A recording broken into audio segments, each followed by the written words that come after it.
Thanks, Julie. Hi, everybody. Thanks for having me. I just put a link in the chat. It's actually the presentation that I prepared for today. And so if you would like to click on it and follow along, you can do that. Otherwise, I'll be sharing my screen and you'll be seeing the same thing. This presentation was done in Sway, which is a tool in Office 365. You all have access to it. It's really just an alternative way of doing slides. So you'll see it, it allows pictures and links. And so you'll see how I use it.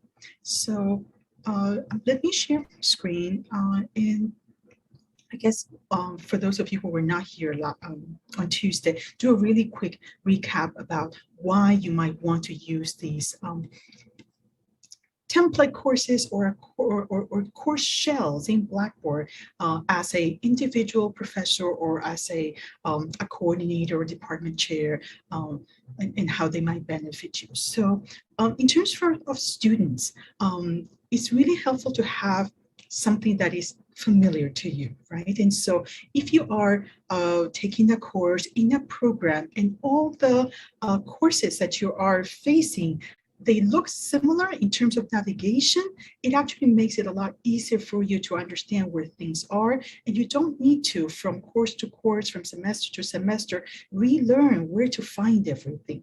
So for example, the Department of Physical Therapy worked with me, and together they put together a course template for the whole department. And so all the department courses have this same navigation menu. They have the banner that the professors can change if they decide to, but they all share this navigation menu. And of course, all the content is different, but when students come to it, they see the announcements, they see an orientation module, they see a syllabus and schedule area. And of course, some specific things like here's where they'll find the quizzes and exams, the lab information, and important links. Okay, so this is one benefit that that the students might experience if you have consistency in the courses of the department. And so you can achieve this by using a departmental template. Another way that these courses are being used, these shells are being used, is to share department and college resources. So say, for example, you have a tutoring center information, or you have advising information that you want to actually make sure that all the students in your department have. You can also put it in, in a departmental course shell that then, when it gets copied, when it gets repeated, that information stays. Another way that a professor or a department chair can use these is for consistency in course navigation, structure, materials, assessments, assignments across course sections. I know that we have some courses that have many, many sections. I'm looking at Jackie. I know you guys have, English 120 courses and language courses, and they all should look the same, and they all should have the same materials, but the professor should be able to do an individual twist on it. But having the same structure as a basic, it actually helps. And so here's an example, and you've heard from Amber Alliger on Tuesday. This is a course that she put together using open educational resource material. So it's an OER text that she actually put into a course shell and then build out assessments and built out activities, and put all that into a course shell that now gets replicated and it gets given to adjunct instructors who are teaching this particular course. Amber did not go into the particular course on Tuesday, and I thought I'll share with you. I'll show you a few pieces of it so you get an idea. So this is the course banner. Of course, you can change it. But here, again, the navigation menu is customized and it's different. And here is the textbook. And so this is unusual because the textbook is already built into the course, right? But I just want to show you, I'll open one of the chapters. Oh, before I do that, let me go back and show you. So here is what the textbook looks like, right? So it's very consistent, and the students and the professors always know where to find it. And once you go into one of the folders for the textbook, one of the chapters of the textbook, here's what you see. So here's the textbook. This is the quiz. These are other materials. Okay, so I'll show you this page first, and then I'll go into this area, which is basically chapter 2. Okay, so this is all built in, and this is how the students would navigate the textbook. All the materials are built in, and the professors are, if they actually want to replace any text or any video that they find, they prefer, they can easily do that because it's all part of Blackboard and it's very editable. So this is what chapter 2 looks like. And then you've seen Blackboard quizzes, so I won't go into it, but then let me open the folder for key terms and let you see that we have key terms, and then also, I'm sorry, this is probably making you dizzy. We also built in a few interactive activities. You probably are thinking this takes a lot of time. Yes, this takes a lot of time, but once it's made, once somebody spends the time making it, then many students can benefit. And keep in mind that this gets shared.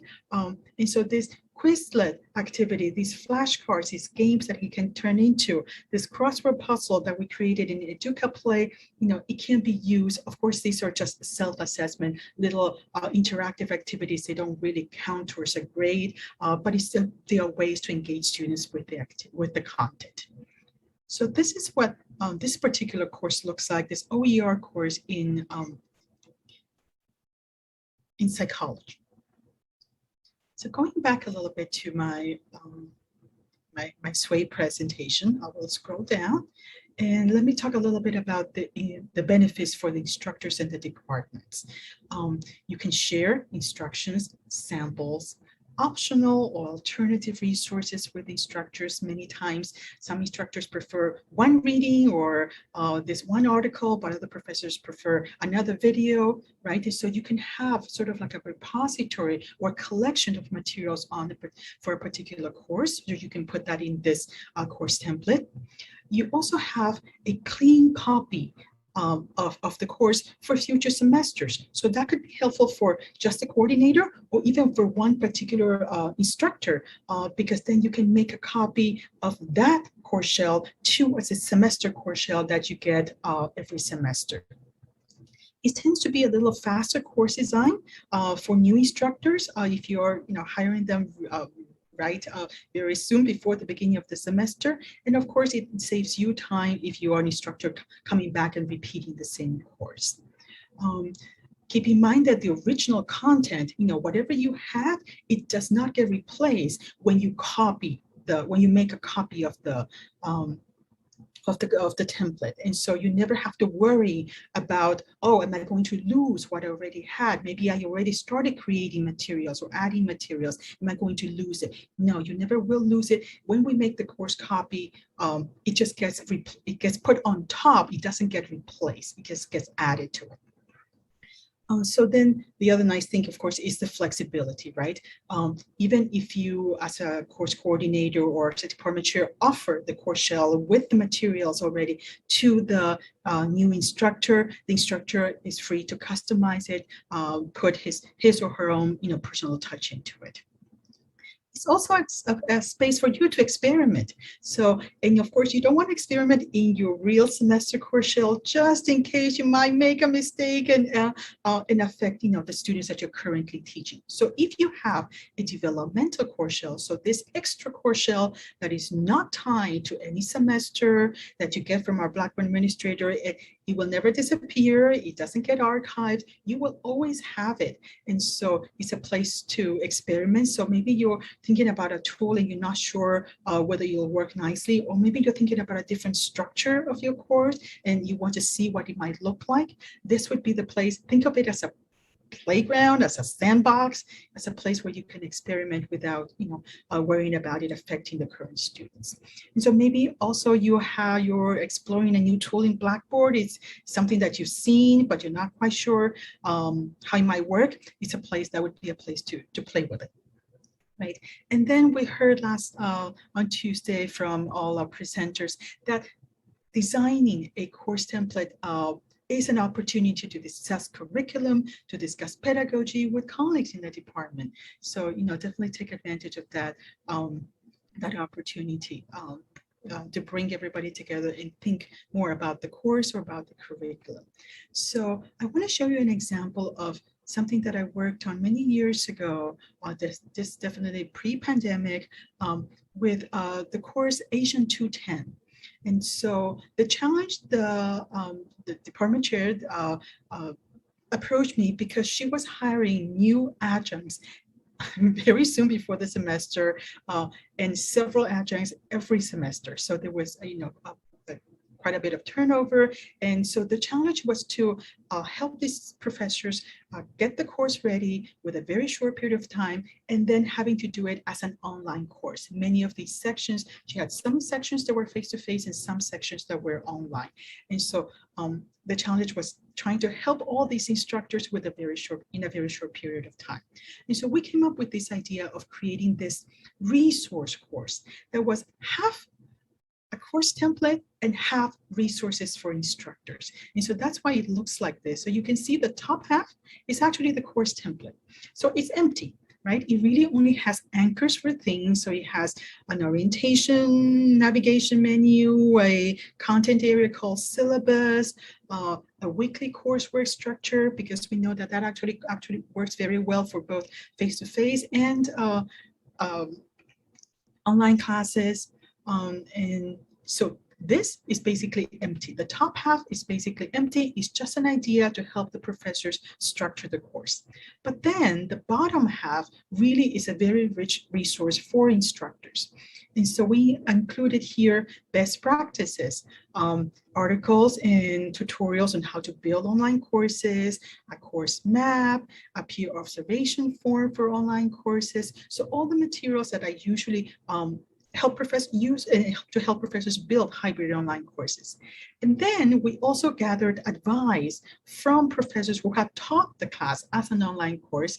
And as you can see, advice from Erica, advice from Linta. These were professors in the department who taught online and just summarize, in bullet points, very succinctly, things that they would do, things for advice to future colleagues.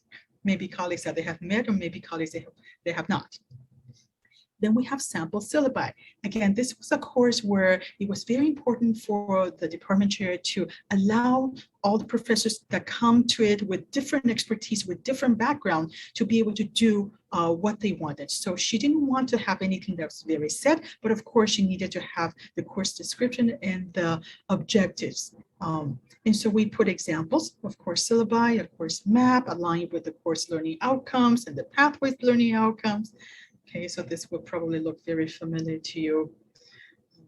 And so sample syllabi, sample professor info, sample weekly coursework. And this was a complete, basically the complete course by Erica. And so I will open it so you can see. So every week, okay, so this was the entire course with her mini lectures, her activities, her videos. This was an entire course, but really as a sample, as an idea that other professors could use and follow if they chose to. So the sample weekly coursework was the entire course. Then we also collected sample final projects because again, the professors had the freedom to choose what they wanted to do with a final project. And so some professors decided, because Linda has a background in ethnography, and so she wanted the students to do these kinds of studies, and so she scaffolded the process, and we put all her prompts, all the scaffolded instructions, and even the instructions to the tech tool that she used at the time, okay, in this area. So again, for the professors to get an idea. So in terms of sample projects, Teresa has the background in video, and so she had the students do proposals on videos. And so here again are her instructions And so variety and flexibility, I think that's what we were trying to accomplish with this. And then Erica did a final project having the students use PictoChart and VoiceThread. So PictoChart to create an infographic, and then VoiceThread to voice over each part of the infographic. And she actually won an award, an ASSERT award at one point for this assignment. Okay, and so we wanted to keep that as a record. And so here it is. Another important section was videos and websites. Again, many professors use different materials. Not everybody is aware of all the resources that for this particular course. And so we gather them here so the professors can, pick and choose. So this became a resource that then again gets shared, is sort of maintained by me and the department, and it gets shared with the new professors who are coming to this particular course. They come, and they have these materials, but they choose what parts of it to use, right? And of course, they need to hide the areas that they don't want the students to be seen. So there are advantages of using these particular these templates, but of course there are many challenges. And here I list a few. It's very time consuming to, of course, create this version 1, right? The original one, the one that you're going to maintain. It's very time consuming. We're happy to help you, but of course we can't help you with the content. And so definitely I think the course lead or maybe the coordinator or somebody has to spend a substantial amount of time building the version 1. Then, once the version 1 is built and it gets copied or it gets shared with a professor in the semester course shell, that course shell needs to be cleaned up, because when you make course copies, things get duplicated. You need to move things around to customize it. So there's a little time involved there as well. So it's not completely, just make a course copy and you're done. There's time involved in that. And then of course, there's ongoing maintenance and updates. Think about, the video. Say, for example, here, I showed you there was a particular video that after a while, the link got broken, right? And so somebody needs to go back and try to find it or find a replacement. And so that's definitely a disadvantage. And if you actually have a broken video or broken link and you copy it repeatedly, then of course you make the same mistake or the same broken link propagate. And so that's not a good idea. I've heard that some instructors, if you give them a course shell already built out, they think that they just have to follow that. And so some may feel restricted. And so, of course, that's not the intention. But we need to communicate that to the instructor. And then one big disadvantage and the challenge that we heard on Tuesday from Brian is that not all our instructors are using the same course management system, right? So in the School of Ed, they use Google Classroom, and we have some professors who prefer not to use Blackboard, and of course they have the freedom not to use Blackboard. But I do know that if you build something in Blackboard, you can export into Canvas, or if you build something in Canvas, you can import into Blackboard. So some learning management systems talk to each other a little more easily.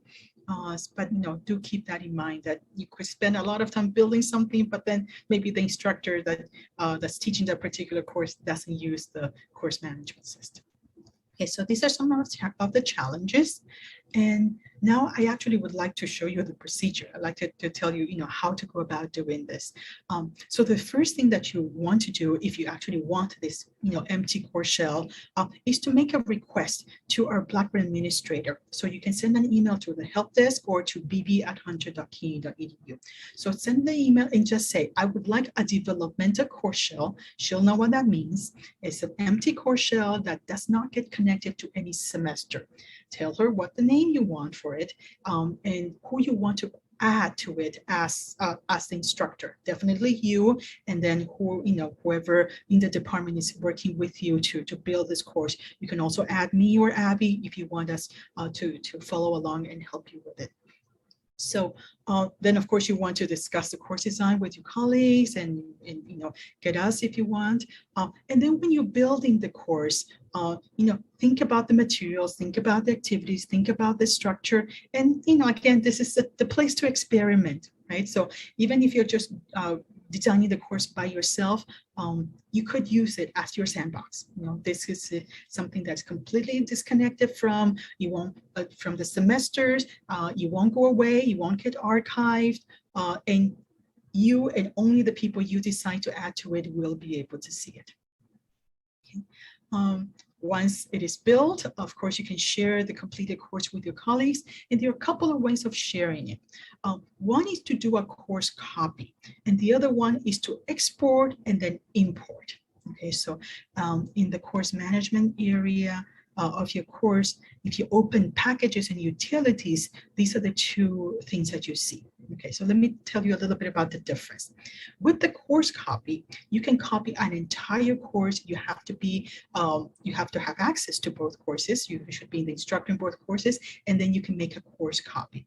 And when you make the course copy, you have a destination course and a source course. And I will go through the steps in a minute. Okay, but let me also explain the difference. So the course copy works very well if you can be the instructor in both courses, and if you are in the same system. But if you are sharing something with a colleague at another university, then what you need to do is you need to export the course as a little zip file, and then send it to your colleague, and then your colleague has to import it, okay, into a Blackboard course shell. So what you decide, how you decide to share it depends on the situation. If you can be the instructor in both courses, so if your colleague can add you to his or her course site, then you can do a course copy. But if we're talking about two different systems, then you have to export and import. Okay? And so once it's copied or it's imported, then you have to clean up and you have to customize, okay? And then, of course, the developmental course shell needs to be revised and maintained and cleaned up probably once a semester, just to make sure that all the materials are still current and everything still works.